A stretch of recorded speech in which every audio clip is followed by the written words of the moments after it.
সম্মানিত দর্শক, পররাষ্ট্রমন্ত্রী জনাব খলিলুর রহমান দিল্লি সফরে যাচ্ছেন এপ্রিল মাসের 7 তারিখে। আর নতুন সরকারের জন্য এই সফরটি অত্যন্ত গুরুত্বপূর্ণ, তাৎপর্যপূর্ণ।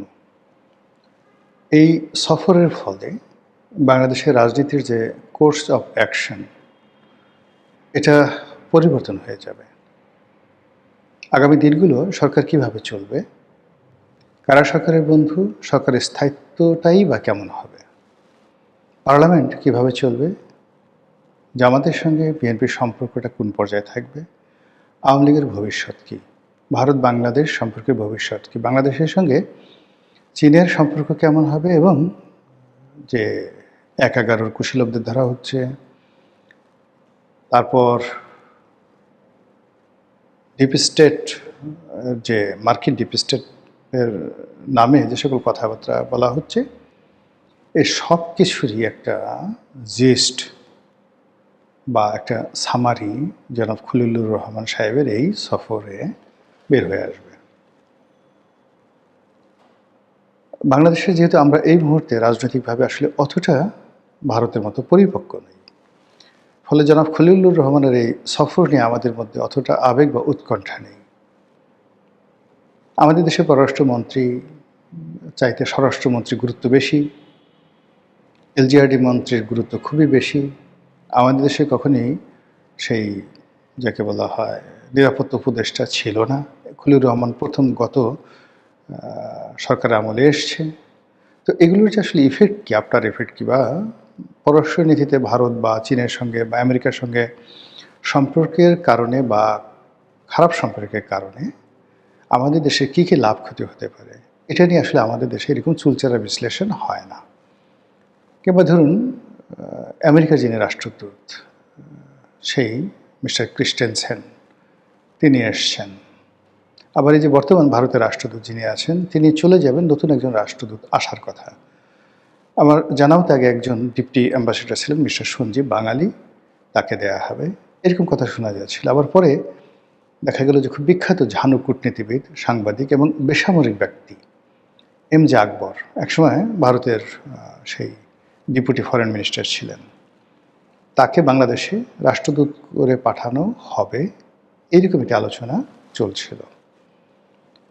তো সেক্ষেত্রে এখন পর্যন্ত যে ভারতের মন এবং মানসিকতা, সেই মন মানসিকতাটা আওয়ামী লীগ ছেড়ে বিএনপির দিকে এখনও মোতওয়াজ্জ হয়নি।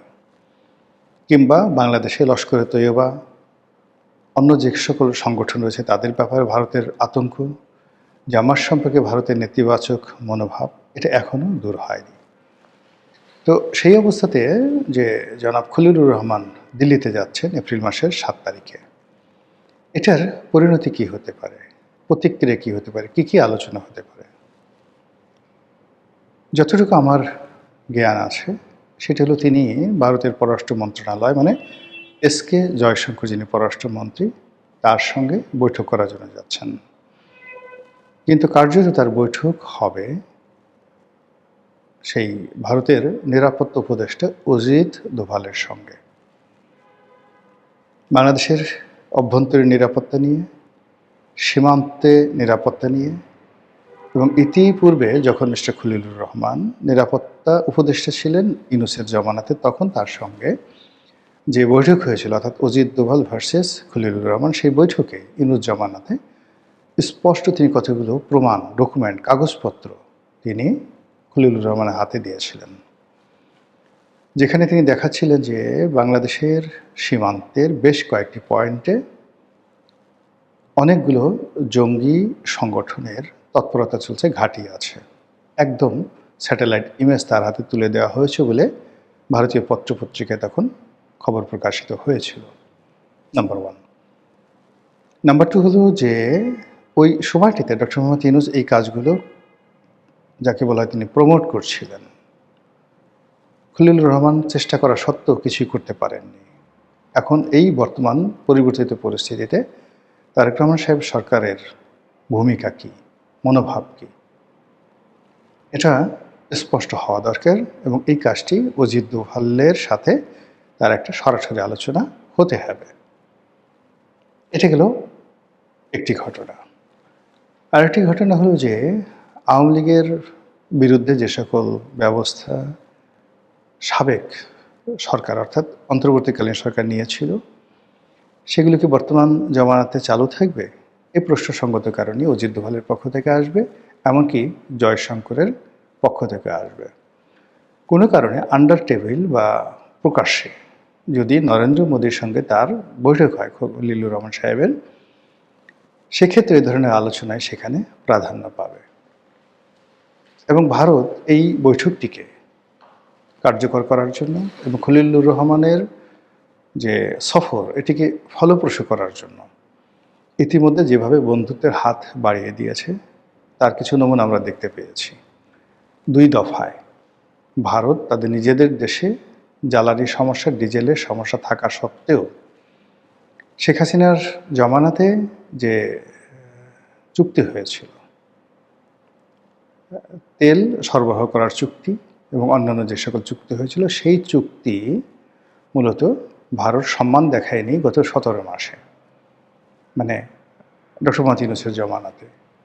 তো সেই চুক্তির বলে ইতিমধ্যে 2 দফায় ভারত মানে বিপুল পরিমাণ ডিজেল তাদের যে বাংলাদেশ ভারত যে পাইপলাইন তৈরি করা হয়েছে সেই পাইপলাইনের মাধ্যমে বাংলাদেশে সরবরাহ করেছে। এটা বন্ধুত্বের একটা চরম নিদর্শন। আপনারা জানেন যে এখন সারা দুনিয়া ডিজেলের জন্য হাহাকার করছে।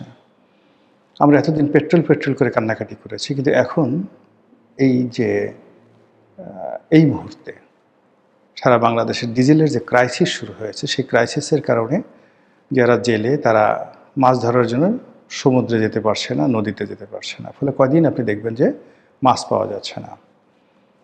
এই যে মৌসুম চলছে, কৃষি মৌসুম, এই কৃষি মৌসুমে সেচ দেওয়ার জন্য যে সকল পাম্প চলবে, সেই পাম্প চলার জন্য ডিজেল নেই।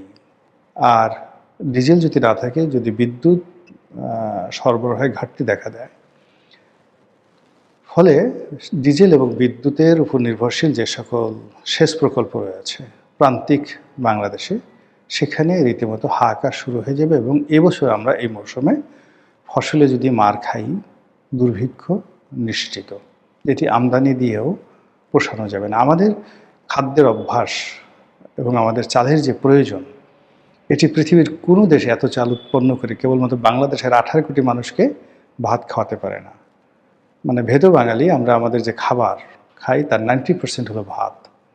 আর ধরুন চীন চাল উৎপন্ন করে, শ্রীলঙ্কা করে, ভারত করে, এখনও পর্যন্ত তাদের যে খাবারে ভাত থাকে তরকারি রূপে, অর্থাৎ 20% থাকে ভাত, আর বাকি তারা অন্যান্য খাবার খায়। আর আমাদের দেশে 90% হলো ভাত, আর বাকি অন্যান্য খাবার, তরি তরকারি, মাছ মাংস, দুধ টুধ যা কিছু আছে সব।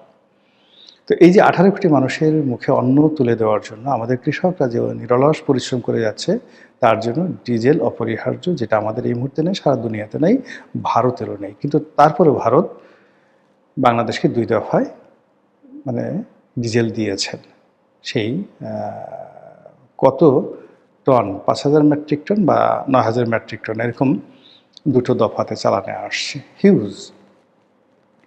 এটি মূলত বর্তমান সরকারের সাথে একটি সম্পর্ক তারা স্থাপন করতে চাচ্ছে। ভারত বাংলাদেশ যে ভিসাগুলো বন্ধ ছিল, সেই ভিসা এখন চালু করে দিয়েছে এবং আংশিকভাবে, পরিপূর্ণভাবে না, আংশিকভাবে এখন ভারতীয় দূতাবাস থেকে বাঙালিদের জন্য বা বাংলাদেশিদের জন্য ভিসা সেখানে ইস্যু করা হচ্ছে এবং অনেক লোক এখন ভারতে যাচ্ছে। এবং যারা এই কদিন আগে দিল্লি না পিন্ডি বলে গালাগালি করতে এবং মরে গেলেও ভারত যাবে না, যারা ইল্লু পিঙ্কুদের, যাকে বলা হয় মানুষপুত্রহী রূপে বাংলাদেশের মাটিতে জ্বলন্ত ছিটায় যাবে কিন্তু ভারতে চিকিৎসা করতে যাবে না, তারাও এখন নিজেরা সহ তাদের বাপ মা আত্মীয় স্বজনকে এখন ভারতে চিকিৎসা করতে পাঠাচ্ছেন। তো এই যে একটা অবস্থা চলছে, বন্ধুত্বের একটা নিদর্শন চলছে, এই নিদর্শনটা মূলত ভারত দেখিয়েছে কেবলমাত্র এই খলিলুর রহমানকে সম্মান দেখানোর জন্য, তারেক রহমান সাহেবের সঙ্গে একটি সম্পর্ক স্থাপন করতে চায় এটি প্রদর্শন করার জন্য। তো সেখানে ভারতের কনসিডারেশনগুলো কি? ভারতের প্রথম কনসিডারেশনগুলো হবে যে আওয়ামী লীগ জমানাতে যে সকল চুক্তি হয়েছে এবং যে চুক্তিগুলো ভারতের পক্ষে আছে, সেই চুক্তিগুলো শতভাগ তারা বাস্তবায়ন করতে চাইবে। 2 নম্বরে তারা যেটা চাইবে সেটা হলো বাংলাদেশের ভূমি ব্যবহার করে কোনো অবস্থাতেই যেন ভারতে কোনো জঙ্গি তৎপরতা না চালায়। এবং তাদের যে অতীত অভিজ্ঞতা 2001 থেকে 2006 সালে সেই 10 ট্রাক মামলা, সেই উলফাদের বিদ্রোহ, উলফা নেতা পরেশ বড়ুয়াকে বাংলাদেশে জায়গা দেওয়া ইত্যাদি নানা ঘটনা তারা এই বিএনপি জমানাতে দ্বিতীয়বার ঘটতে দেবে না। থার্ডলি হলো যে আওয়ামী লীগকে তাদের অবশ্যই রাজনীতি, আওয়ামী লীগ এবং শুধু আওয়ামী লীগ না, আওয়ামী লীগ এবং জাতীয় পার্টি এই দুটো সংগঠন